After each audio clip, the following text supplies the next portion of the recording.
When it comes to quality sleep, Ashley has you covered with top mattress brands at winning prices and with special financing options available. You can snooze now and pay later. Plus, your mattress purchase helps give the gift of better sleep to children in need and U.S. Special Operations Forces. Visit your local Ashley store or shop online today and make every snooze count. Financing is subject to credit approval. See store or ashley.com for details. Major phone carriers make you sign contracts with rigid data plans to trap you into a kind of forced phonogamy. Sounds pretty insecure if you ask me. At Consumer Cellular, we believe in a more consensual and healthy form of phonogamy, free of contracts and more flexible to your data needs. This way, you stick around not because we force you to with contracts and fees, but because you love our phone plans. Like ardently love our phone plans. Phonogamously. Consumer Cellular. When freedom calls, we're here to answer. Call us at 1-888-FREEDOM.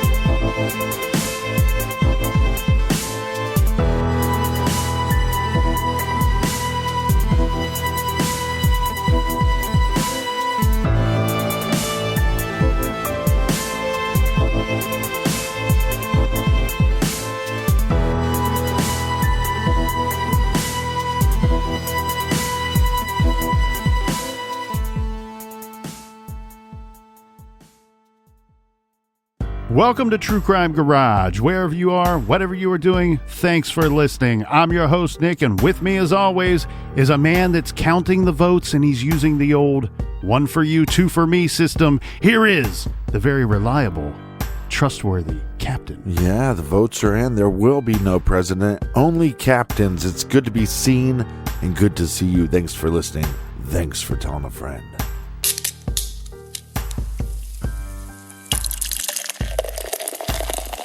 This week, we are very happy to be featuring I-70 Colorado Lager by the good people of Odyssey BeerwerksGarage. This is not your typical lager. It's delicious and refreshing, just like what you would expect from a traditional lager, but this one is a little more well-traveled, and life's an odyssey, not a destination.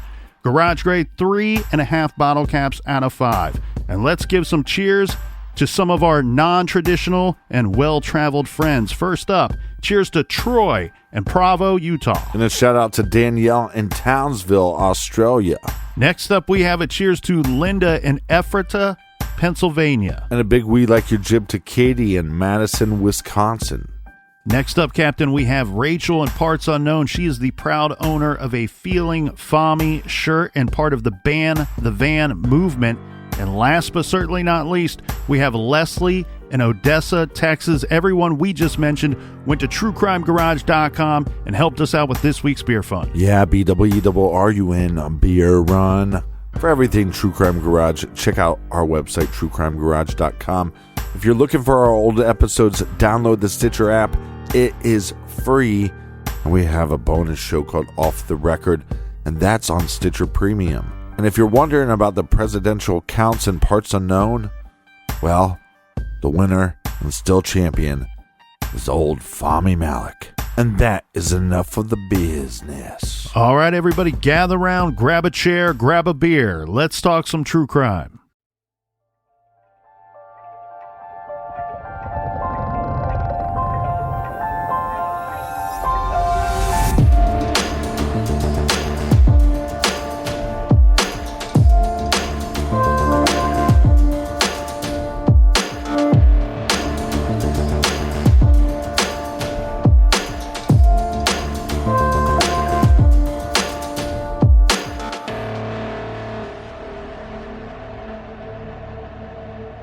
In the psychedelic jazz rock song, Riders on the Storm, Jim Morrison and the Doors warned us that there's a killer on the road. Starting in the 1950s, Americans eagerly built the planet's largest public work, the 42,795-mile national system of interstate and highways. Before the concrete was dry, a specter began hunting.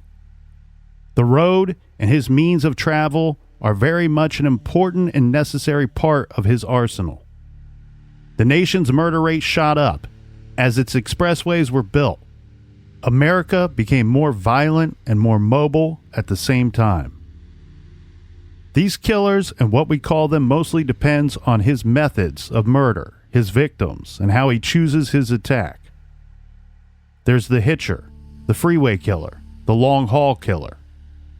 There was Norris and Bittaker cruising around Southern California in a windowless van that they nicknamed Murder Mac.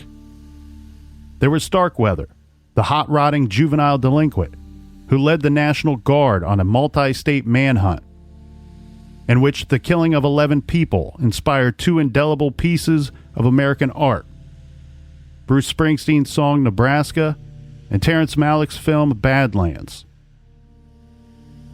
There was the Call Me God DC sniper attacks of 2002, where long-distance serial killers positioned the barrel of their Bushmaster XM15 rifle through a hole cut at the rear of a Chevy Caprice to pick off their prey. And there was the I-5 killer, a true crime story told here in the garage in episodes 313 and 314 back in June of 2019. The story of a homicidal sexual predator with an appetite for unspeakable acts of violence. Law enforcement faced the awesome challenge of catching a suspect responsible for committing such ugly crimes. Crimes that filled every woman within his striking range with horror. Unfortunately, his striking range was Interstate 5, and its tentacles spanning over 1,300 miles in 3 states, California, Oregon, and Washington, leaving a trail of victims along the way. This week, we tell the true crime story of an unidentified serial killer. A story that at times will share similarities with some of the atrocities previously mentioned. 20 years after Jim Morrison prognosticated that there's a killer on the road, this killer hit the pavement. This serial killer used the interstate system as a hunting ground. This is a story of a white-knuckled monster seething behind the wheel, eager to make his appointment. But as he's driving the interstate, what is driving him to kill?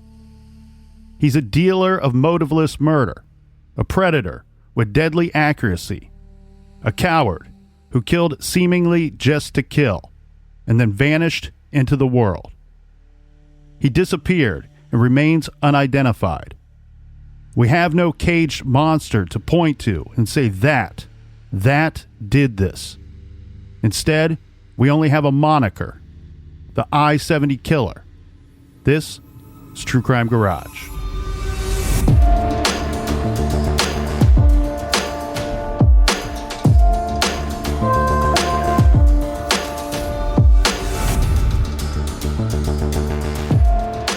Interstate 70, or I-70, is a major east-west interstate highway in the United States that runs from Utah to Baltimore, Maryland.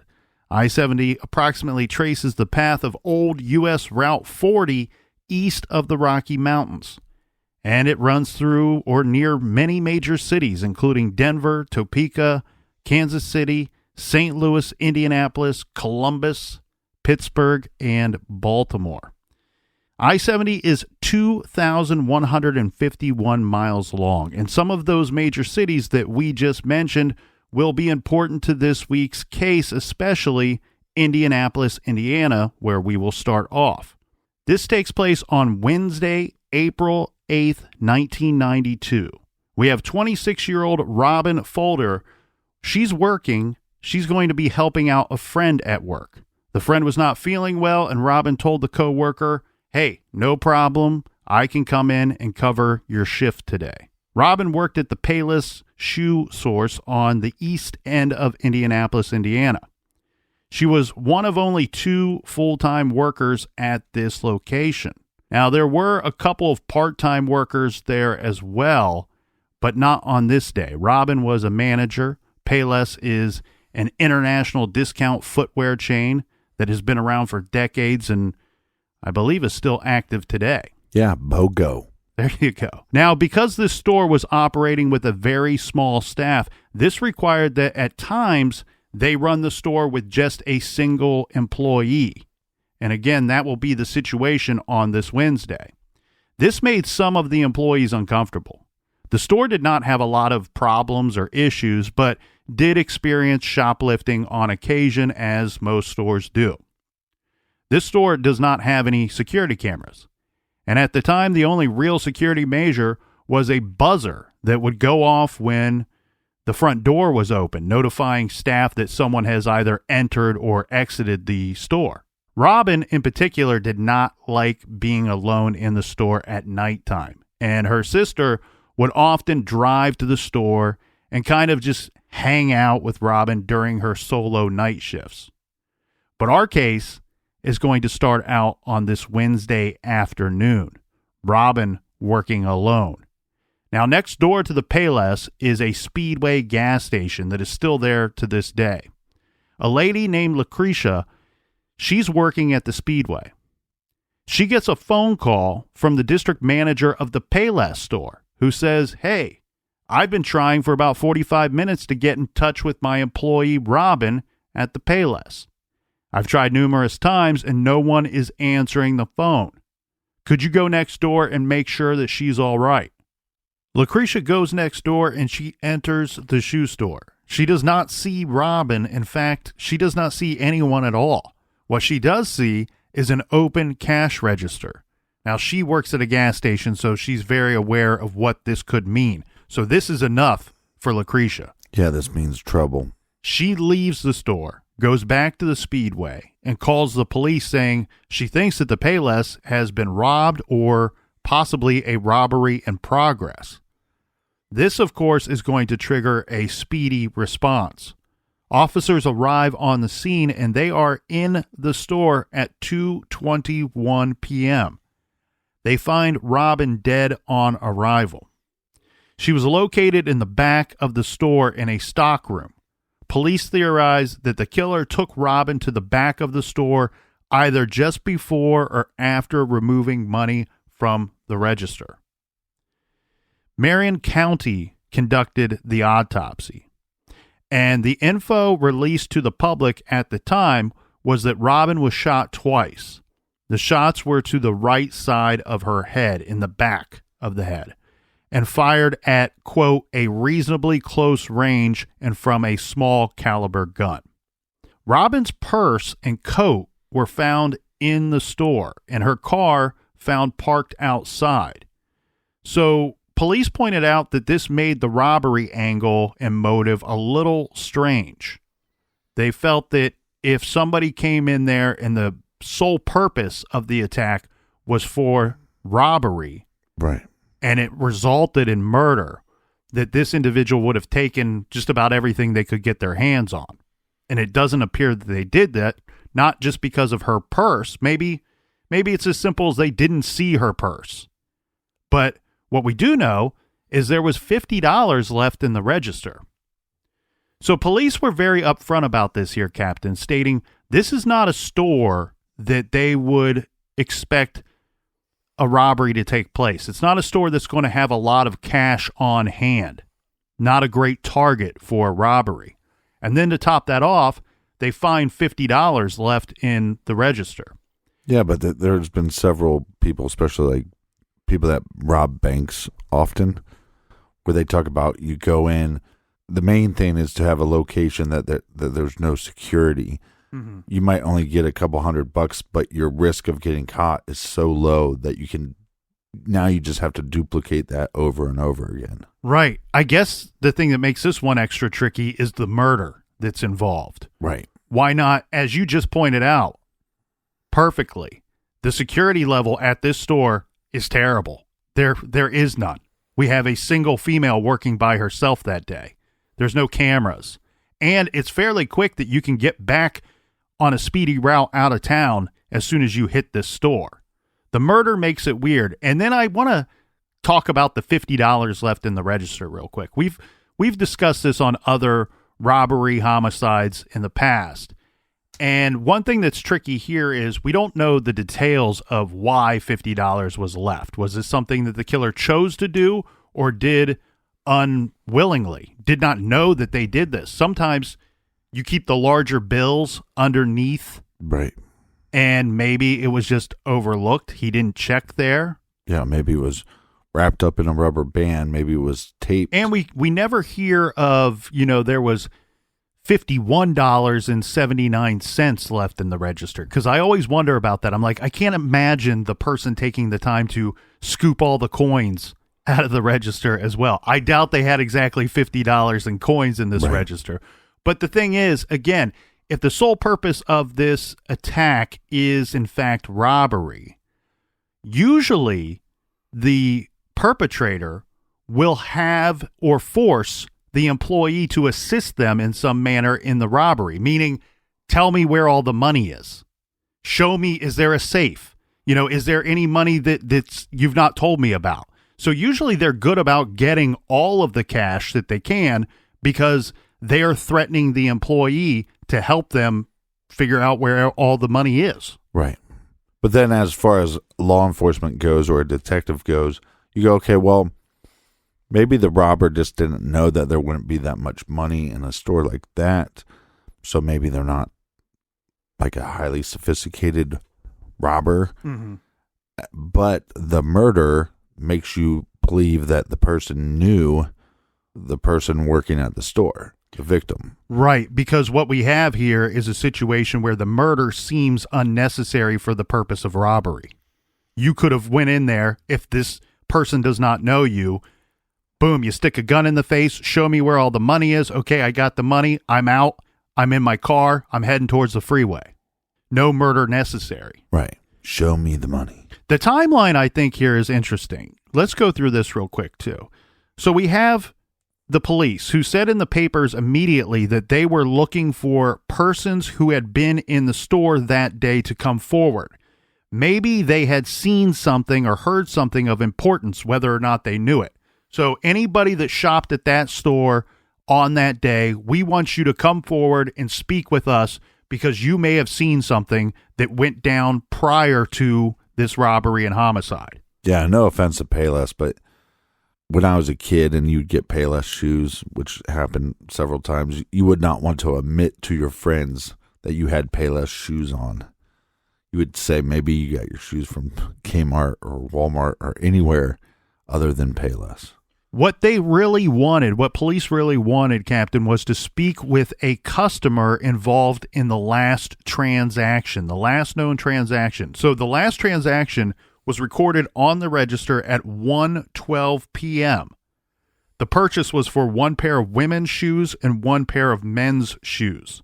Police were on the scene at 2:21. This is the time that they say that they found Robin deceased. Right.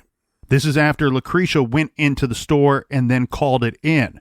Again, this is a robbery in progress call, so response time should be very quick and multiple units responding to the scene. Well, I wonder if the last customer was like a ruse. I go in there, I act like a customer, I talk to them, I'm acting like I'm buying a pair of women's shoes, a pair of men's shoes. If I do that, you don't know what kind of customer I was. If I was a female or a male, I'm getting to know knowledge of the layout, how many people were working.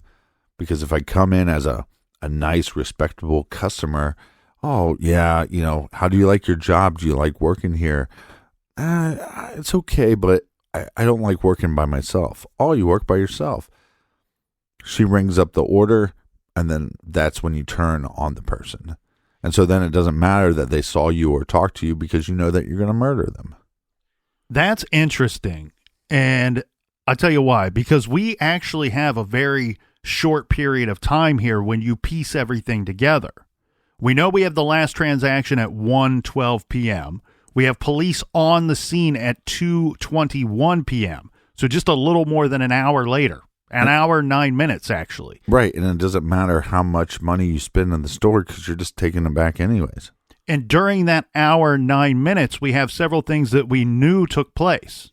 All right? We have Lucretia who went to the store, and then she calls police. So she finds the store empty and the register open. Now, she does not go through the entirety of the store, but it's very likely that the store was empty at that point. So let's back this up just a few minutes. If you back this thing up, let's say 10 minutes, 15 at the very most, between the time Lucretia shows up, police arrive on the scene, now we're talking about less than an hour. And if you factor in the words of the manager who called Lucretia at the Speedway and says, I've been trying to get a hold of Robin for 45 minutes and no one has answered the phone. So that means either Robin was attacked and killed very close to that last transaction per that 45 minutes. That now puts us at like 1:40 at the latest, or the attack is in progress when the calls first start taking place. Right. So a small window of time. That's key. But not only that, but the location is going to be key here in this case as well, and the rest of the cases that we discuss. This Payless store is now one of those batteries, bulbs plus store. It's a standalone store located in a busy area of town. That's one thing when looking this up on the map that really struck me as bizarre. It seems like there would be a lot of activity in this area. Foot traffic, people driving. There's a lot of fast food businesses in this area. So this store is located in a busy area, and right by the Payless is that Speedway that we mentioned. Right. A paint store and a car repair place. No, paint stores aren't that busy. But if you go just past, those are the immediate businesses. If you Right. just go one business past all those, you have things like McDonald's, Taco Bell, places that you would expect to be busy even on a Wednesday afternoon. Taco Bell. Taco Bell. Mm-hmm. That might be dinner tonight. Paint store, car repair place. This Payless shoe source is at 7325 Pendleton Pike, Indianapolis, Indiana, just off of Interstate 70 on the east end of Indianapolis. It's just 6.9 miles from Interstate 70 via Interstate 465. Repeat that again. How many miles? It's about 6.9 miles from Interstate 70. That's still a distance, though. So according to my maps, roughly a 7-minute drive from I-70. Now, there was a witness, but what he witnessed, well, everyone will need to decide the importance of what he saw. Mm-hmm. Jeff Mayrose, he's the manager of the MAB paint store, said that he saw a man in a green jacket walking down Pendleton Pike. He said the man carried a long bag, and Mayrose assumed that he was some type of hitchhiker or maybe a homeless person. He said that the man came from the direction of I-465, which intersects with I-70 3 miles south of the Pike. The man in the green jacket stopped at Mayrose's store. I don't believe he went in. He repeatedly circled the building before sitting on the curb nearby. Mayrose said that the man remained there for about a half an hour, maybe more, staring at the Payless shoe source across the street and, rummaging through his long bag that he carried. The man, said Mayrose, was mumbling, talking to himself, and even giggling at times. Mm-hmm. Mayrose reportedly said the man he saw was either on drugs or he had mental problems. Did anybody get a look at any of the items in his long bag? No, I don't. There's no reference of that.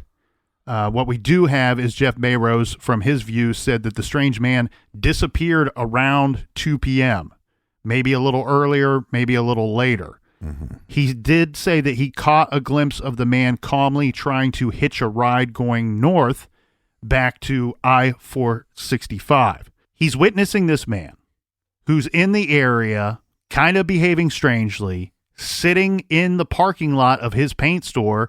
He says staring at the Payless across the street.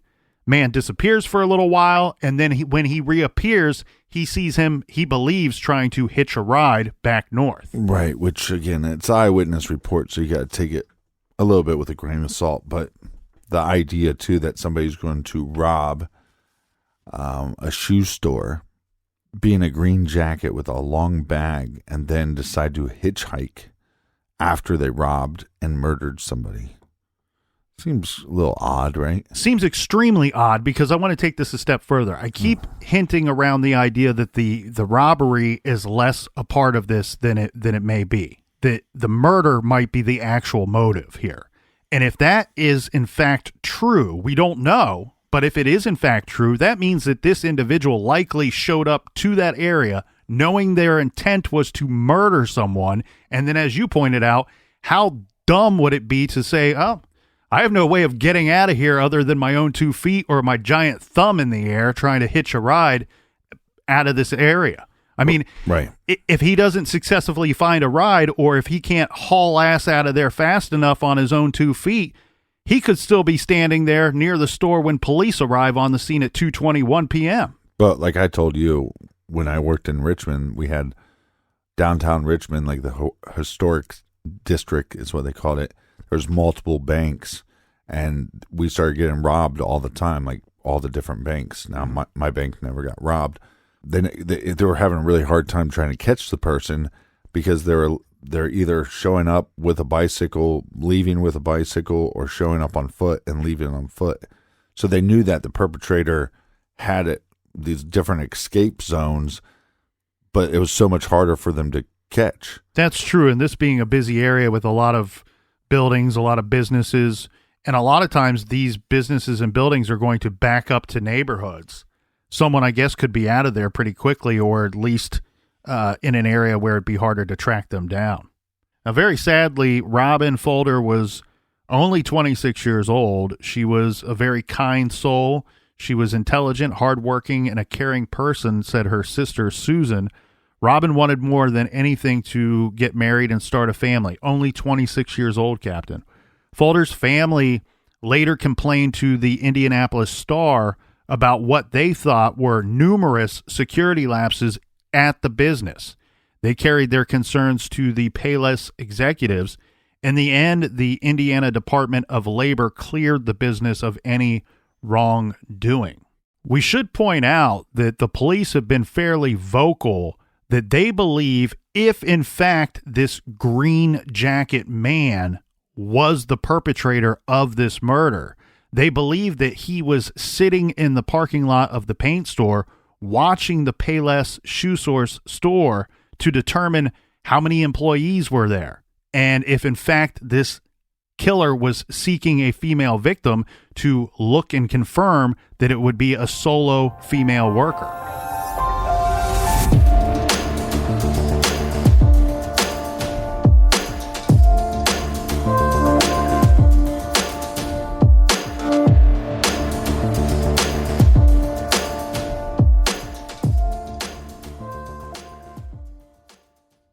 This show is sponsored by BetterHelp. Do you look forward to the holidays? Maybe you struggle with seasonal blues. This time of year can be a lot, and it's natural to feel some sadness or even anxiety about it. But adding something new and positive to your life can counteract some of those feelings. Therapy can be a bright spot, something to look forward to make you feel grounded, and to give you the tools to manage everything going on. If you're thinking of starting therapy, give BetterHelp a try. It's entirely online, designed to be convenient, flexible, and suited to your schedule. Just fill out a brief questionnaire to get matched with a licensed therapist, and switch therapists at any time for no additional charge. Find your bright spot this season with BetterHelp.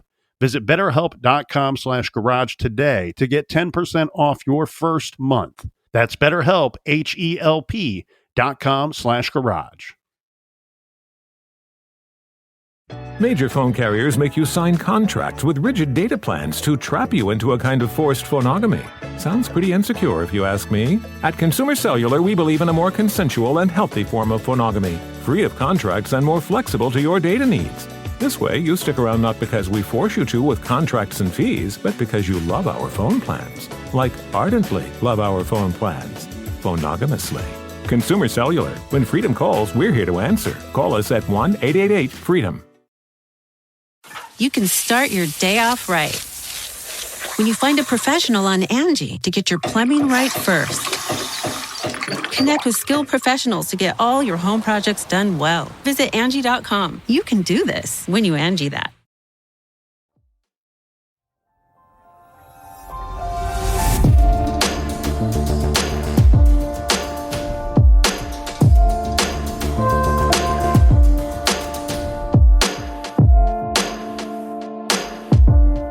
All right, we are back.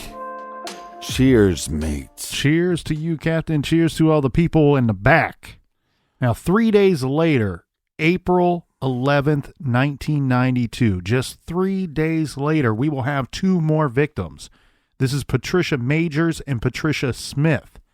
Patricia Majors is 32 years old. She is the owner of the Le Bride d'Elegance Bridal Shop, located at 4613 East Kellogg in Wichita, Kansas. We're in a whole different state here, Captain. I was born in a different state. Patricia and her husband, Mark Majors, bought the store in February of 1991, so just about 2 months earlier. He says the store was primarily for her, saying that she really enjoyed working with the customers and the bridal environment. It's important to note that the couple owned both the Le Bride d'Elegance Bridal Shop and the Sir Knight Tuxedo and Formal Wear Shop. These were adjacent shops located at 4613 East Kellogg and 4609 East Kellogg. Well, and like you said, the first crime happened on a Wednesday. This is now a Saturday. A Saturday in April of 1992. We have Patricia Majors. She will be working with employee Patricia Smith. Her maiden name is Trendle. Patricia Smith is 23 years old, a nursing student at Wichita State with plans to eventually pursue pediatric care. She's a newlywed, married to Norman Smith for 9 months by this point in our timeline. This was the only case, and there's going to be a series of these, the only case involving multiple victims. Investigators believe the killer was under the impression that there was only one woman in the store at the time. Normally, Patricia Majors was not in the store on a Saturday at this time. The women had stayed past the typical 6 o'clock closing time. So by the time that this takes place, Captain, the store should have been closed. But they stayed past the closing time because they were waiting on a male customer who had called ahead and arranged to pick up a cummerbund after hours. At some point after 6 p.m., police think that the women opened the door to a man who they thought was the customer that they were staying late for. Do we have a note about this customer? Do we know if we knew the name of the customer? We know exactly who he is, and we'll get into that. This is going off of police theory that the attacker arrives at the store.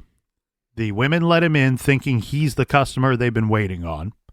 Then the attacker ushers them to the back room of the bridal shop that served as a work area and office.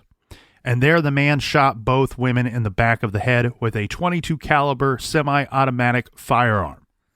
The man did steal some cash from the register and walked away, but not before a brief confrontation with the actual customer who had made arrangements with the ladies to pick up this cummerbund after closing time.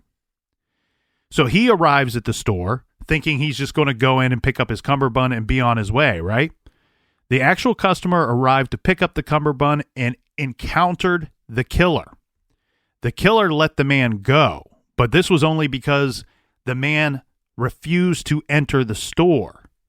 The way that this goes down, and we do not have this man per se, his name and what he says exactly went down. We have the police statements and the police reports of what they say this man told them. It sounds like when he encountered the killer tried to get him to come into the store itself. Had he gone in, who knows what would have happened? I'm guessing he might have done the same with this guy. Dead man. Yes. He may have ushered him to the back room and killed him as well. The customer notified police once the killer left. So the way that this goes down, he does not go into the store. He flees the area. There is a discrepancy of when the call came into police because it's going to be this customer that calls police and says, hey, something terrible's going on. Where's he calling from? That's what's difficult. Again, we don't have this man's name or his direct statements. We have what police say he told them. Right. There's a discrepancy of when he called. Most reports say that it was over an hour prior to the police arriving. I don't know. I don't love that sentence. I think it's confusing. It sounds like he called something in and then police didn't bother showing up to the scene for an hour. Mm-hmm. It's very likely, though, that this customer did not know that the women were dead in the store. He could speculate that, but he wouldn't have seen them. He didn't enter the store. He has no way of knowing that there are two people who have been killed in the back of this store. But did he see a gun?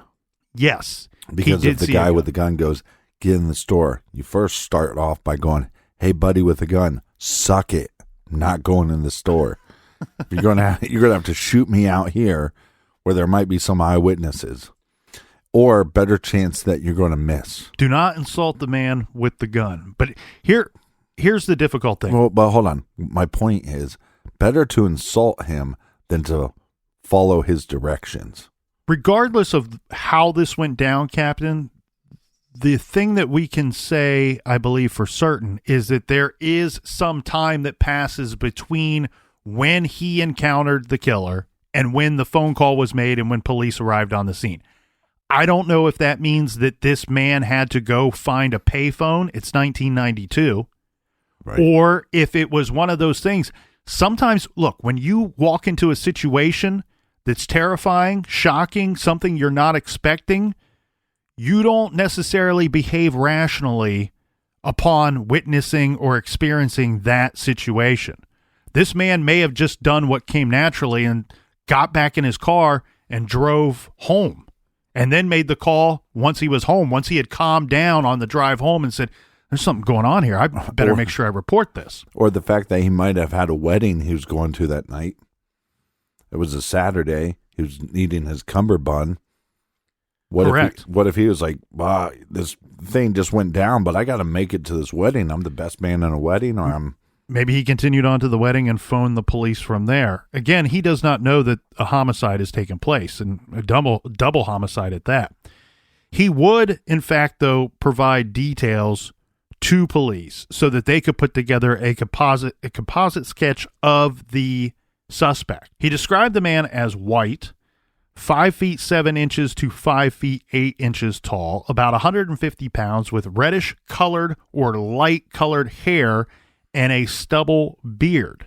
Police on the scene found Patricia Majors dead and Patricia Smith was mortally wounded. More than an hour later, again, when the customer called 911 to say that he had seen an armed man approaching the store. Well, all the victims are roughly in the same age range. Correct. Patricia Smith was taken to St. Joseph Hospital, where she was pronounced dead on arrival. There we have, unfortunately, her father, Bob Trendle, who said, I touched her hand as she lay there on the table. He's recalling the minutes after he arrived at the hospital. Her husband said, quote, I was expecting Trish, was her nickname. I was expecting Trish home at 6:15 that night. I waited and she didn't show up, Norman Smith said. Quote, I thought maybe she had a late customer, so I called the store and there was no answer. Smith said he tried calling again around 7 p.m., but when no one picked up, he knew something was wrong. Police interviewed both victims' husbands, Norman Smith and Mark Majors, after they each drove to the crime scene that Saturday evening, but quickly concluded that neither was connected to the slayings. Mark Majors said he reopened the bridal shop shortly after the murders, only to sell it 5 months later. He never remarried. He said of his wife, we had an absolute textbook marriage. We were best friends. So it sucked. Textbook. It was a textbook marriage. There you go. He's saying that it actually took him about 13 years to fully accept and get through the grieving process, but he never really moved on.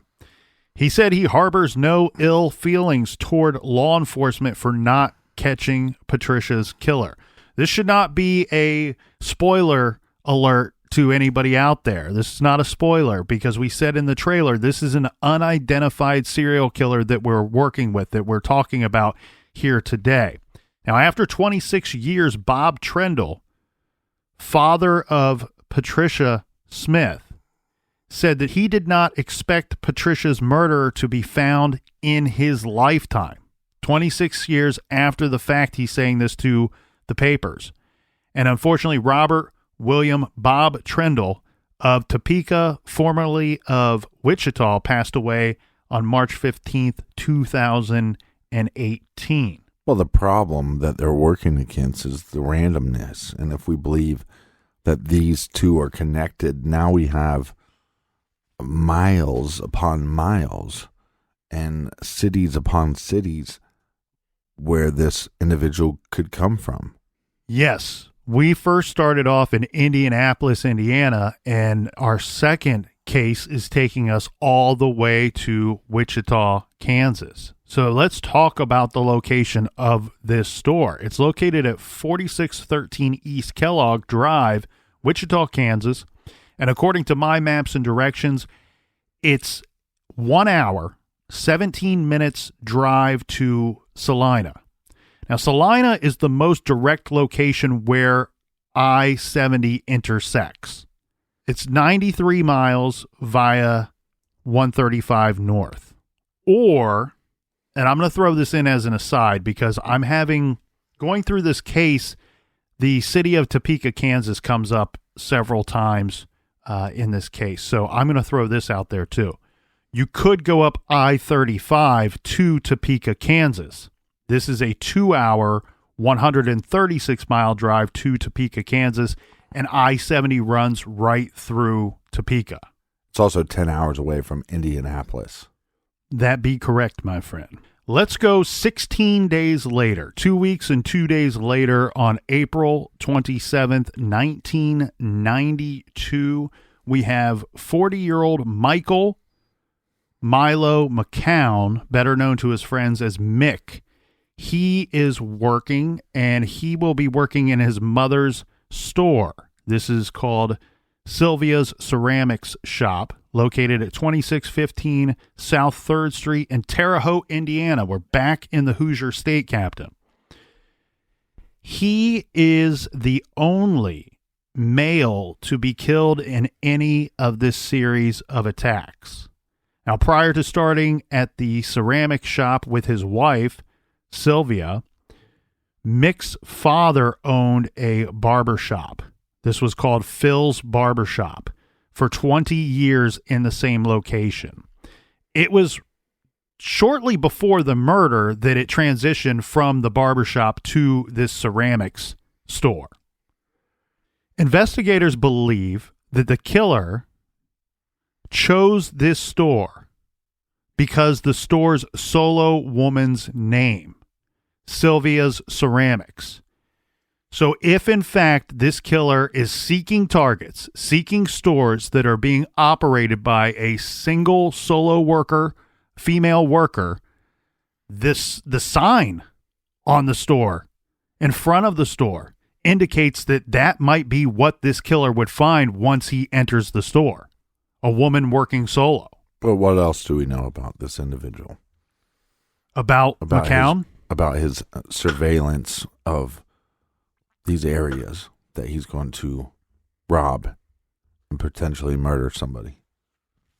Well, let's continue on through. Hold on a second. This is a good point.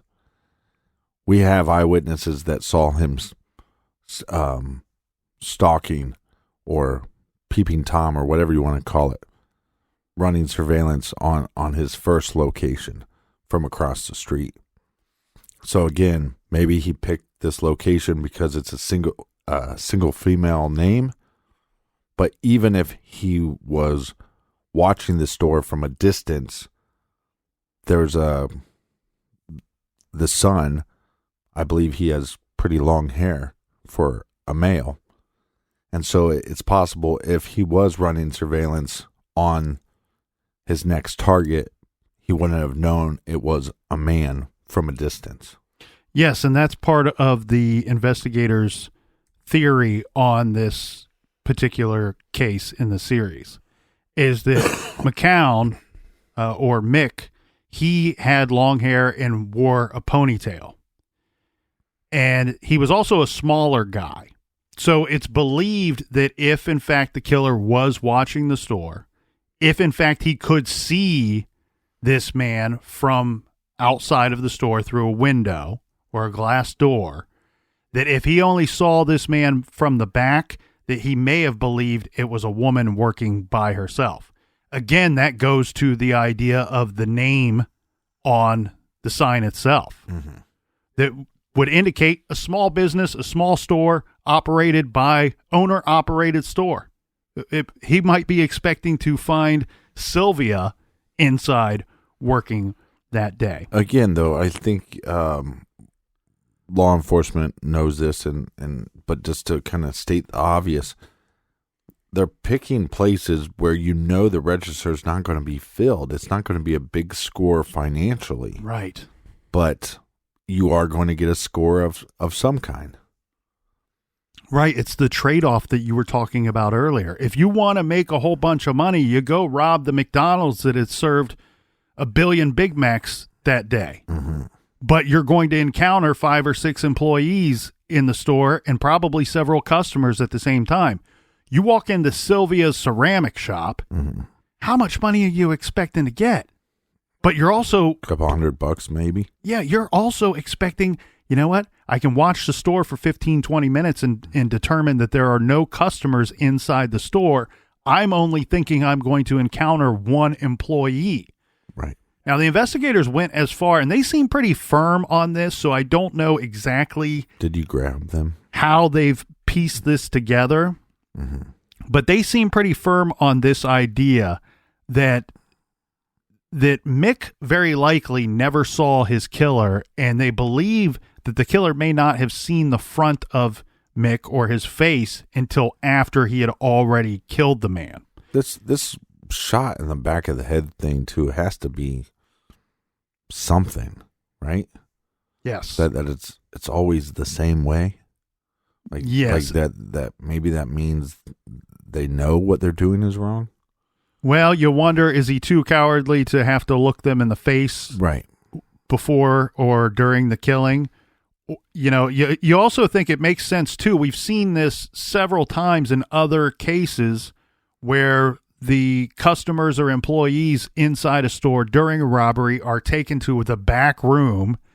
They get on their knees and they're shot in the back of the head. That's not terribly uncommon. Right. And that is what they believe took place at the bridal shop. Suck it. Nope, not going to the back of the room. Well, it may be get shot here or get shot in the back of the room. I don't know. These are horrible situations. Hopefully, and I pray none of us here or none of us listening ever find ourselves in such situations. Yeah, but the more and more we cover these cases, get in the car, don't get in the car. Get in the van, don't get in the van. Let me tie you up. Don't let them tie you up. Hey, let's play this little magic trick with some handcuffs. Don't do that. It's almost like we see time and time again the ones that don't follow directions almost throw the killer off their game because they're expecting these people. I got a gun. They're gonna listen to what I say. I'm powerful. The problem with that, though, is with that analysis is the people that don't survive aren't there to tell us exactly what went down, especially when we have a killer who gets away. They may not have agreed or gone along with any part of it and ended up right. The same, it's regardless. It's sad. I'm man. Still going with my idea that you asked me to do something. Suck it. Let's just get this done and over with. I'm not going to be put somewhere to be tortured. Right. Or you're not going to tie me up while you torture somebody else. But the best advice that you've given is that don't get in a car. If you're already outside, don't go in a place that's not outside. Right. Stay as close to the public or outside as you possibly can. Okay. This is strange because we have the investigators who are very firm on the idea that Mick never saw his killer, that the killer likely never saw Mick's face until after he had already shot him.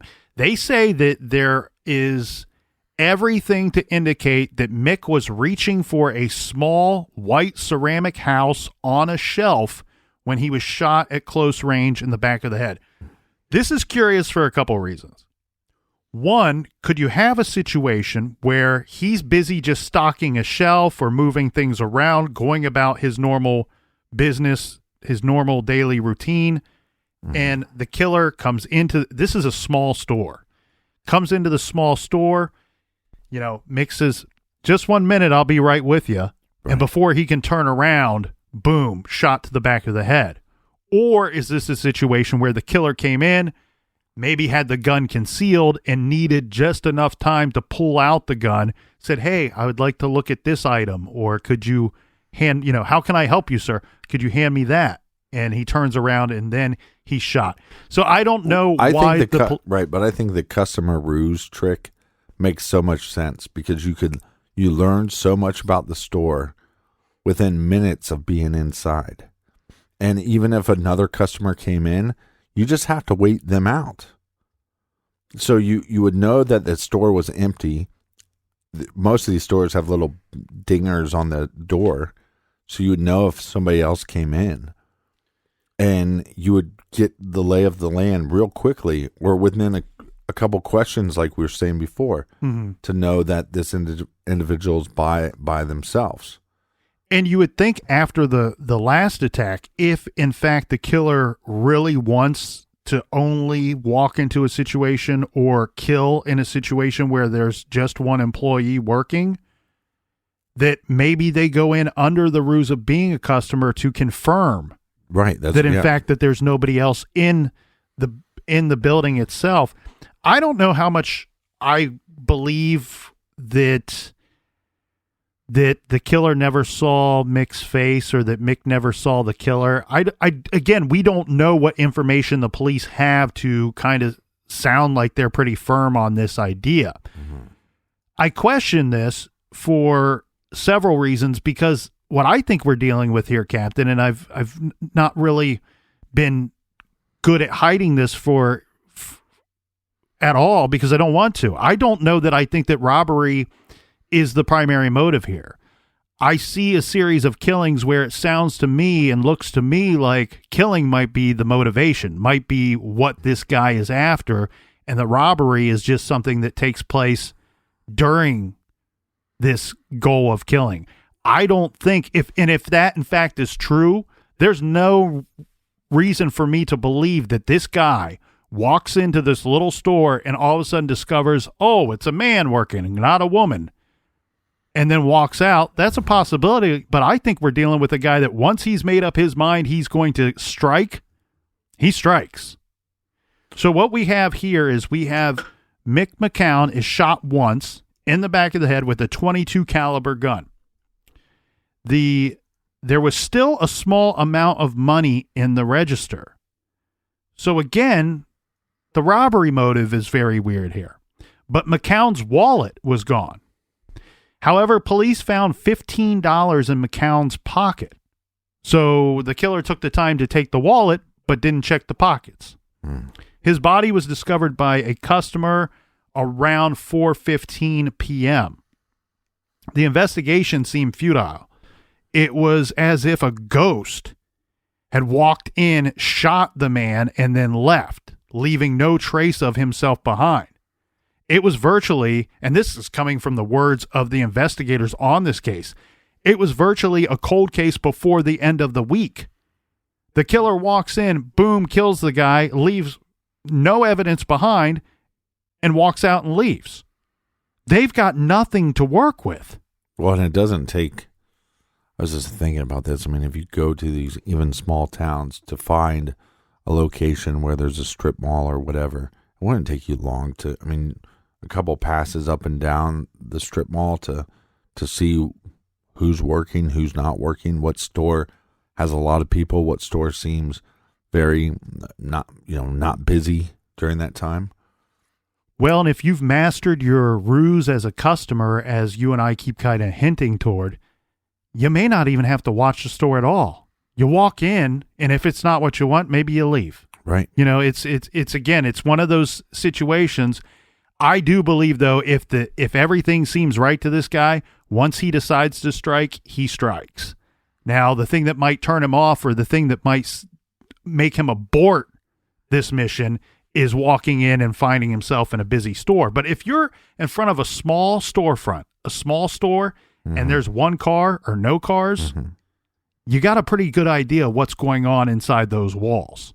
Yeah, or you don't like this situation. It's as simple as, I forgot my wallet, or you guys have a nice day, and you walk away. Your store sucks.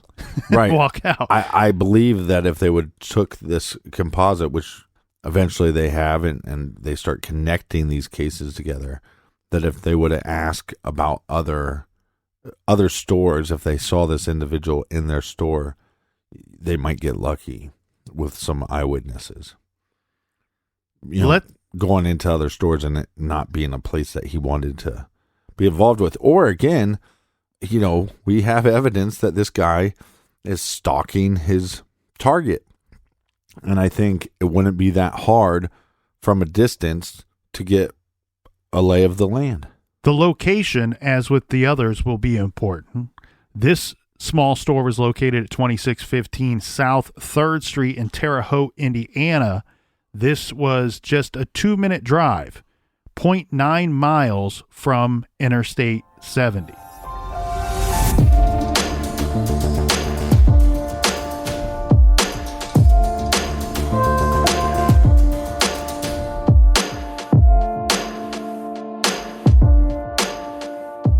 And if you're ever curious what we look like, what the colonel looks like, what the captain looks like, what any of these cast of characters in the episodes look like, you can follow us on Instagram, because we post all that information there at True Crime Garage.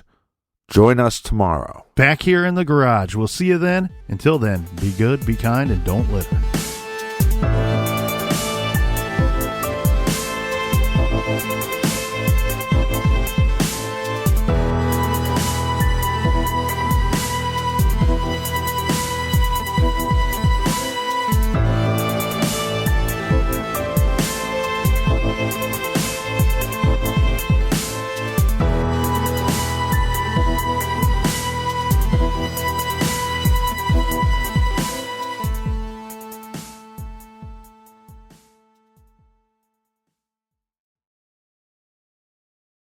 You can live out your MasterChef dreams when you find a professional on Angie to tackle your dream kitchen remodel. Connect with skilled professionals to get all your home projects done well. Inside to outside, repairs to renovations. Get started on the Angie app or visit Angie.com today. You can do this when you Angie that.